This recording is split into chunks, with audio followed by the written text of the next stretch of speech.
I own 18 Memo Paris fragrances. Today, you're gonna grab your food, sit there and chow, and I'm gonna tell you if I buy them again, yes or no, and my reason why or why not, because my reason why not might be your reason why. So, without further ado, let's start fucking sliding. Starting off with number one, Ithaque. Now you're gonna notice with these, they're not the most aerodynamic of bottle, so please give our slider some, some leeway. So Ithaque, to me, is this nice citrusy, almost a little bit of floral type of vibe. You would wear it, in my opinion, to like a beer garden or out for lunch, that type of vibe during the spring in a nice outdoor area. I genuinely enjoy this fragrance to the point that it's not here for today, but in transit right now. I don't want to dox myself. There we go. In transit right now, you guys will see we have a big Ithaque coming, Martha, which we don't have here, and this one as well, which I've never tried. And then I got a really cool Odéon box because it looked fucking cool. But yes, I would buy this again. Moving on to number two. This is Sintra. Now you'll notice with these, we're doing the light bottles first. Dark bottles are almost like a separate fucking fragrance house because they are completely different styles, but the light ones tend to be the more upbeat, light type of vibe. The dark ones tend to be a bit more animalic, dark, aggressive, leathery, that type of thing. Now, Sintra. This one, as you see, is a very different color juice than most of them. And this is like a roasted marshmallow. Would I buy it for myself again? No. Do I think it makes a very nice gift for a pretty girl in your life? Yes. And that's why mine belongs to a pretty girl in my life at this point. So very, very different. This is one that you should smell though. And if you are going to gift it to someone, have them smell it too. Now, number three, Madurai.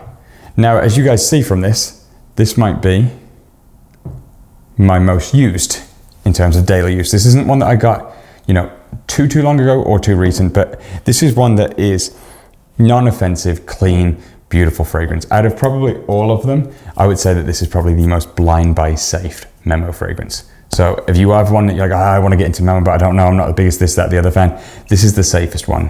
When I went to ASD with a bunch of my friends who were into fragrances, this is the one that everyone kind of did that like, I don't know what to wear, and they're having that anxiety, like dumb reach. That's that one. So yes, I would buy that again, and again. Now, Red Island. This one's weird for me. This is their newest one. The way that I'm going to describe this is thin mints. Girl Scout thin mint cookies. So chocolate with a little bit of mint. And I think Daniel Rene said it was his favorite niche release of 2025. If you are a gourmand type of person, you will enjoy this a lot, but it is to me very situational. So that is one again that you do want to sniff first. Now, moving on to Winter Palace. So, talking about blind buy safe ones, this I agree is blind buy safe for 99% of people. This I would say 80% of people, because it is tea-based, and I've mentioned before that it doesn't smell like Imagination, but if you wanted to wear Imagination into the winter and you were unsure because it feels too summery, then I would recommend you go and try this. So yes, if you're into tea-based notes, and I'm not one who usually is into tea-based notes, and I would still repurchase this. Also, it's got a fucking dragon on it. Like, look at that shit. You don't get cool than having a fucking dragon on your fragrance. Like, you embody that shit. Now, next. The most underrated Memo fragrance in the entire line. And probably my personal favorite. Yes, I reach for this more, but this is probably my personal favorite. Abu Dhabi. It's dates, it's amber, there's no oud in it, which you kind of expect with a name, but it's fucking beautiful. If you wanted a date night fragrance that really stands out and isn't generic and boring, this is fantastic, yes. Now we're moving on, this is our segue piece into our dark bottles, which is the gold bottle, which is African Rose, which is from you guys will see here at the bottom, I can't say that, essentially the Extraordinaires. So they take their most popular fragrance here, which is African Leather, and they just shove a shit ton of Rose Absolute in it. It's fucking beautiful. It's really bloody expensive, but it's really fucking nice. So if you have a fuck ton of money and you just kind of say fuck you with your money all the time, then yes, you should buy this. If you're a bit more like, hey, I don't know about that, then maybe that one. Now, going on to our darker bottles. Irish Leather. So if you're somebody who likes, if you're somebody who likes this fragrance, stick with me. Okay, welcome back. If you're somebody who likes this, which is Green Irish Tweed, not specifically the old one, but if you're somebody who likes Green Irish Tweed and you wanted to add a little bit of leather to it, then you would enjoy this fragrance a lot. I'm not the biggest green note person in fragrances. These are two that I do enjoy. I did not buy a big bottle of this because I kind of stay away from green fragrances. They kind of freak me out at times. I really have to burp right now, and I'm trying my best not to. Now, moving on to the next bottle, you can just pick at random. I told you guys it's random as shit. This is ironic. Do this one first, and then actually do this one first, yes. Okay, the reason you'll see why it's ironic, go ahead. Odéon by Memo Paris. And as you guys saw a second ago, I pull it back up again while this sits on here. Yes, I just keep dousing myself with fragrances, but I know this fragrance well. Wrong phone, wrong phone. So as you see on here, I purchased this weird Odéon box recently, which has all the notes in Odéon, because I genuinely fucking like Odéon. I think as far as date nights go, for the majority of people, if you're somebody who wants a date night fragrance and you don't really know what it is that you want, but you just want to smell elegant as fuck and you want something that your girl can wear at times, Odéon's perfect. It's a rose fragrance, but it's kind of got this like date night type to it. Talking about Odéon, if you could send the next one, throw it on the floor. This is a special like artistic version.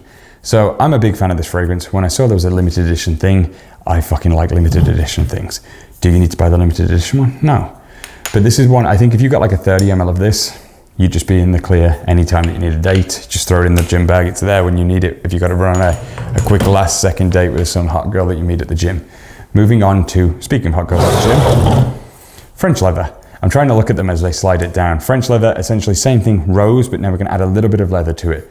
I would say if Marilyn Monroe existed in today's day and age and she did not wear Chanel No. 5, this is what she would have worn. It's a bit more like, you know, it's not as flat as Chanel No. 5 would feel now. It's got a bit more mystique to it, and it's a bit more like, I'm a badass bitch. Now, on to the next one. Moroccan leather. My friend Noel loves this fragrance. So this is a lot more of a leathery leather.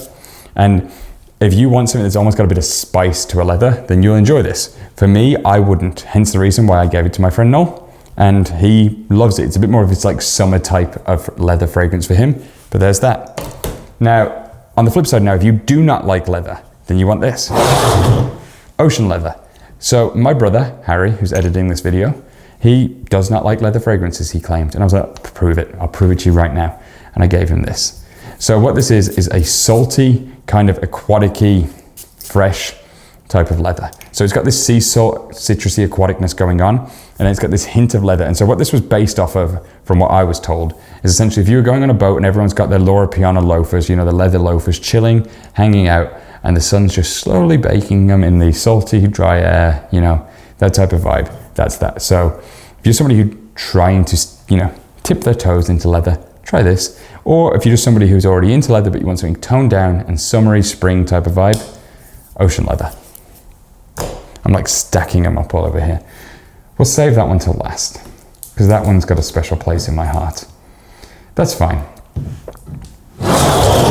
Sicilian leather.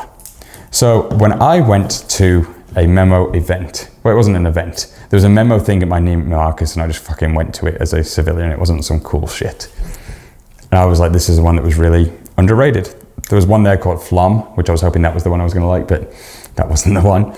This to me is like citrusy, like in a leather basket. So imagine taking a bunch of citrus fruit, putting them in a leather basket, letting the sun bake them on there, and it's just really fucking nice. So yes, I'd buy this again. I need to wear this more. That's really nice. I remember, it's weird because I remember vividly getting that fragrance at that event and being like, yeah, this is underrated. And then it just kind of gets, you know, put in. That was a terrible toss. But we have Italian leather. So this is a really weird fragrance note in this one. This has notes of tomato leaf. So a bit more of like a earthy, like dirt type of vibe, if you get what I mean. So like a bit more earthy in there. Still has that little hint of citrus, and then a very faint leather again. So this is one of those ones that I think if you are the right person, this would be your favorite fragrance from the entire line, but it's gonna be a very specific type of person. I wouldn't repurchase this one again because there's other ones that I prefer that kind of are in that same realm, like the Sicilian leather. I'm stacking these all on top of my iPhone. What have we got left? Is this all of it? There's 3 more? Okay, actually you're in the perfect order. Do that one first. This is gonna be a wild 3 rotation to end it with. Aggressive. So this is Iberian leather. To me, this is the king of leather fragrances. unless you want some crazy artisanal shit, which those are really difficult. If you are a leather fan and you just say, I want the leatheriest of leathers, and I want to wear this in the winter, and I want people to go, that man is the fucking man. Like the man's man. Like fucking Arnold Schwarzenegger Prime looks at you and goes, you're the man. That type of fucking level, right? And I mean, look at the fucking package itself. Like genuinely, it's a fucking lion. It looks like something regal from the UK. That is the leatheriest of leathers. But it's not the stinkiest of leathers, because that belongs to Indian leather. I would not repurchase this, but dear God, does Noel love it. It is a stinky, animalic, oody leather. Why are you giggling? Because no one stinky fragrances. Noel does love some stinky fragrances, and this to him was a gotta have it type of fragrance. So if you're somebody who enjoys stinky, oody, leathery fragrances, then yes. But speaking of Noel, and it's kind of the reason that we're even watching each other right now, because I'm watching you through here, you're watching me, you know, that whole thing. I hope you're enjoying your dinner or lunch. But this is what kind of started it from Noel and from myself. This is African leather. So I got this. It was one of those fragrances that I was like, I really wanted it, and I enjoyed it. And I would wear it, and Noel would be like, oh, it reminds me of home. And then he would be like, I need to get that. Flan, I need to get that, I need to get that. And then Christmas that year, I went and got Noel a bottle. And we went on and talked about it. And then I was like, one day I was like, I wish that people on the internet understood that fragrances are so subjective, but it's also such an expressive, beautiful gift. I love gifting fragrances, because anytime someone wears a fragrance that you give them as a gift, there is a moment that they are, you know, appreciative and grateful for you. And you have this weird symbiotic thing where that day you have each other's back. And in doing so with making fragrance content, I now don't just have one or two friends like that. I have an entire community. I'm like emotional about this right now, I guess. But this fragrance to me, I would buy it. If it was discontinued, I would go out of my way to find a bottle, because this to me is symbolic of a friendship, the start of a community, and the start of all this shit. So I guess it's a very nice note to end on. I love and appreciate every single one of you.